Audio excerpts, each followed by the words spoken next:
बात करते एक बड़ी खबर के साथ। गैंगस्टर टेरर लिंक मामले में एनआईए की बड़ी कार्रवाई देखने को मिली है। देश भर में 100 से ज्यादा ठिकानों पर एनआईए का छापा। एमपी, यूपी, दिल्ली समेत 6 राज्यों में छापेमारी हुई है।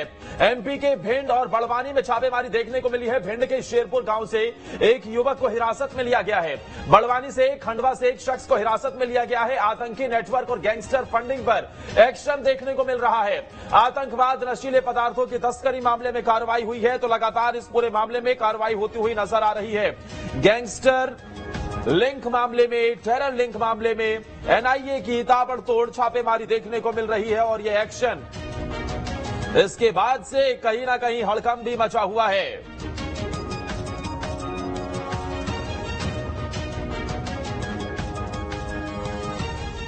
नेशनल इन्वेस्टिगेशन एजेंसी यानी कि एनआईए ने मध्य प्रदेश सहित देश के अलग अलग राज्यों में छापेमार कार्रवाई की है। टेरर फंडिंग के अलावा बताया जा रहा है कि मादक पदार्थों और तस्करों के खिलाफ ये जो कार्रवाई की जा रही है, आतंकवाद, नशीले पदार्थ तस्करों, गैंगस्टर गठजोड़ के मामलों में मध्य प्रदेश के साथ हरियाणा, पंजाब, राजस्थान, यूपी, उत्तराखंड में ये कार्रवाई की गई है। करीब 100 से अधिक स्थानों पर जो तलाशी है वो की जा रही है। बताया जा रहा है कि मध्य प्रदेश में भी एनआईए की टीम ने मध्य प्रदेश के भिंड में भी छापेमार कार्रवाई की है, जहां से जो भिंड जिले का शेरपुर गांव है वहां से एक युवक को भी गिरफ्तार किया है। इसके अलावा मध्य प्रदेश के बड़वानी और खंडवा से भी एक एक गिरफ्तारी होना बताया जा रहा है। खालिस्तान और टेरर फंडिंग जैसे जो मामले हैं वो भी इसमें शामिल होना बताए जा रहे हैं। तो पिछले कई दिनों से हम देख रहे हैं कि लगातार एनआईए जो एक कार्रवाई है वो कर रही है और इस कार्रवाई के साथ कहीं ना कहीं अंकुश लगाने में जुटी है उन लोगों के खिलाफ जो लगातार देश विरोधी मानसिकता की प्रस्तुति देते हैं और देश विरोधी गतिविधियों में सम्मिलित रहते हैं। ऐसे लोगों के खिलाफ कार्रवाई करने के लिए एनआईए मध्य प्रदेश सहित देश के अलग अलग राज्यों पर अभी भी कार्रवाई कर रही है। वीडियो जर्नलिस्ट प्रदीप के साथ जितेंद्र शर्मा, न्यूज स्टेट भोपाल। और मेरे साथ मेरे सहयोगी जितेंद्र सीधा जुड़ गए हैं। जितेंद्र, लगातार एनआईए की ताबड़तोड़ कार्रवाई देखने को मिल रही है। अब तक क्या जानकारी मिल रही है? तकरीबन कितनी टीमें, कहां-कहां छापेमारी हो रही है, क्या कुछ चीजें हाथ में लगी हैं, किस तरीके के इनपुट थे एनआईए की टीम के पास?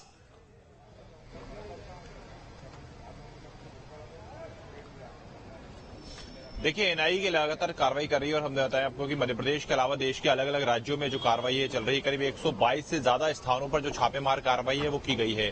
बताया जा रहा है कि एनआईए को जो इनपुट मिले थे उसके आधार पर पता चला था कि जो टेरर फंडिंग के मामले बढ़े हैं, जिस प्रकार से मादक पदार्थों की तस्करी की जा रही है और साथ ही साथ जो गैंगस्टर हैं इनके खिलाफ एनआईए ने आज शिकंजा कसा है और जो इनपुट एनआईए के पास आया था उसके आधार पर आज देश के अलग अलग राज्यों में कार्रवाई की गई है। अगर हम मध्य प्रदेश की बात करें तो मध्य प्रदेश के भिंड में भी ये कार्रवाई की गई है, जहां से शेरपुर से एक व्यक्ति को उठाया गया है। इसके अलावा कल एनआईए की अगर हम बात करें तो खंडवा में कार्रवाई की थी और खंडवा के अलावा अगर हम बात करें तो बड़वानी में भी एनआईए की जो कार्रवाई है वो देखने को मिली है। देखिए, अगर हम खंडवा की बात करें तो कल अब्दुल रकीब कुरैशी के घर पे सर्चिंग की थी और ये बताया जा रहा है कि सिमी और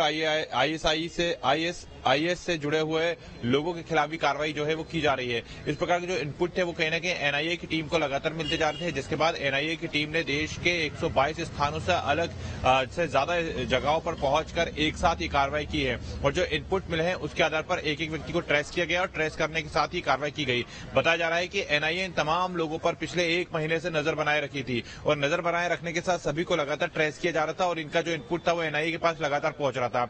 ऐसे में दिन डिसाइड किया गया था कि कब एक साथ एक ही दिन और एक ही समय पर यह कार्रवाई करना है और उसी के साथ पूरे देश में एक साथ ये कार्रवाई की गई है। इसके पहले हमने देखा कि एनआईए ने एटीएस के साथ मिलकर मध्य प्रदेश में हिजब उत तहरीर के आतंकियों को गिरफ्तार किया था। उसके पहले पीएफआई संगठन के जो आतंकी हैं उनको गिरफ्तार किया था और इसके पहले हमने देखा था कि जो एचयूटी है उनके आतंकियों को गिरफ्तार किया गया था और जो बांग्लादेशी आतंकी हैं उनकी भी गिरफ्तारी हुई थी। और अब एनआईए ने मध्य प्रदेश सहित देश के अलग अलग राज्यों में पहुंचकर जो कार्रवाई की है उसमें से जो इनपुट मिला था कि किस प्रकार से गैंगस्टर जो मादक पदार्थों की तस्करी करते हैं, उसके अलावा जो टेरर फंडिंग है, इसमें सबसे बड़ा जो पॉइंट है वो निकल कर आ रहा है कि जो टेरर फंडिंग की शिकायतें थी वो लगातार मिल रही थी।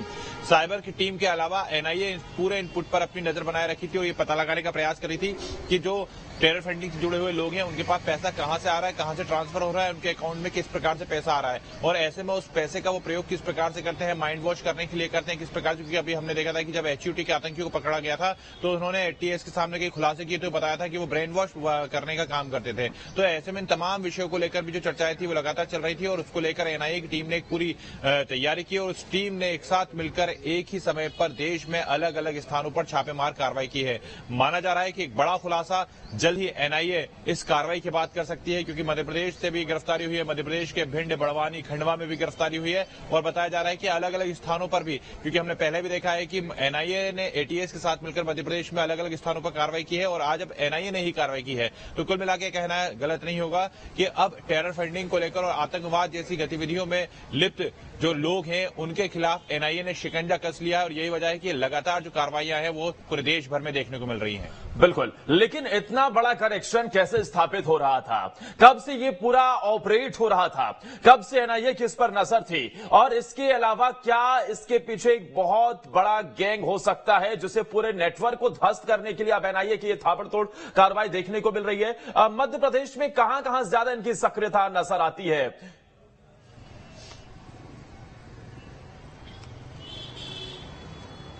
बिल्कुल आदर्श, देखिए कहीं ना कहीं एक बहुत बड़ा ये गैंग जो है काम कर रहा है, क्योंकि अगर 122 से ज्यादा स्थानों पर छापेमार कार्रवाई हुई है तो इससे अंदाजा लगाया जा सकता है कि कितना बड़ा गैंग था जो कि पूरे देश भर में अपडेट था। और ऐसे में अगर हम मध्य प्रदेश की बात करें तो देखिए मध्य प्रदेश में भी बड़वानी से गिरफ्तारी की गई है, इसके अलावा खंडवा से गिरफ्तारी की गई है और इसके अलावा हम बात करें तो भिंड से गिरफ्तारी की गई है। जाहिर सी बात है कि मध्य प्रदेश में और भी जगहों पर इनका जो नेटवर्क है वो कहीं ना कहीं बना होगा और जिसमें पूछताछ में खुलासा होगा। हालांकि हम मालवा निवाड़ की बात करते हैं, यहाँ पर लगातार हमने देखा है कि किस प्रकार से पीएफआई संगठन यहाँ पर मुस्तैदी के साथ काम करता रहा। उसके बाद हमने देखा कि किस तरह से यहाँ पर जेएमबी के जो आतंकी थे वो भी काफी ज्यादा वारदातों को अंजाम देने की तैयारी कर रहे थे। उसके बाद जब एचयूटी की बारी आई तो यहाँ से भी कई लोगों की गिरफ्तारी होना बताया गया। तो कुल मिला के कहा जा सकता है कि जिस प्रकार से अलग अलग जगहों पर ये लोग पूरी तरीके से टेरर फंडिंग का काम कर रहे हैं, जिस प्रकार से देश विरोधी गतिविधियों में सम्मिलित रह रहे हैं, वो कहीं ना कहीं एक बड़ा कहा जा सकता है कि इतनी बढ़ गई अगर कार्रवाई दिख रही है तो एक बड़ा जो मिशन है वो कहीं ना कहीं इन लोगों ने ठान के रखा है कि उस मिशन को कामयाब करना है। और शायद ये वजह है कि इस मिशन से पहले ही इनका जो भी मंसूबे होते हैं उससे पहले ही एनआईए की जो टीम है वो रेड करती है और रेड करने के साथ ही सभी को गिरफ्तार करती है। आज भी 122 स्थानों पर छापेमार कार्रवाई हुई है जिसमें मध्य प्रदेश भी शामिल है। मध्य प्रदेश से पकड़े गए लोगों से भी पूछताछ की जा रही है और ऐसा बताया जा रहा है कि इनसे इनका जो इनपुट है वो पता लगाया जाएगा और ये पता लगाया जाएगा कि किससे संपर्क में रहते थे। हालांकि ये भी बात निकल कर आई है कि एक बड़ा व्हाट्सएप ग्रुप भी बनाया गया था, इसके अलावा जो एक टेलीग्राम का ग्रुप है वो भी बनाया गया था और इसके माध्यम से संपर्क में रहते थे और जो टेरर फंडिंग की शिकायतें थी वो लगातार मिलती रहती थी और किस प्रकार से टेरर फंडिंग हो रही है, कौन व्यक्ति पैसों का ट्रांसफर कर रहा है, इन तमाम विषयों पर कहीं ना कहीं जो एनआईए की टीम थी वो पूरी तरीके से शिकंजा बनाए रखती थी। और ये वजह रही कि एनआईए की टीम ने एक साथ पूरे देश के अंदर एक ही समय पर जो छापेमार कार्रवाई है वो की है। बहुत बहुत शुक्रिया आपका तमाम जानकारी देने के लिए जितेंद्र। तो सीधे तौर पर एक बड़ी कार्रवाई देखने को मिली है, एक साथ अलग अलग जगहों पर ये ताबड़तोड़ कार्रवाई एनआईए की देखने को मिली।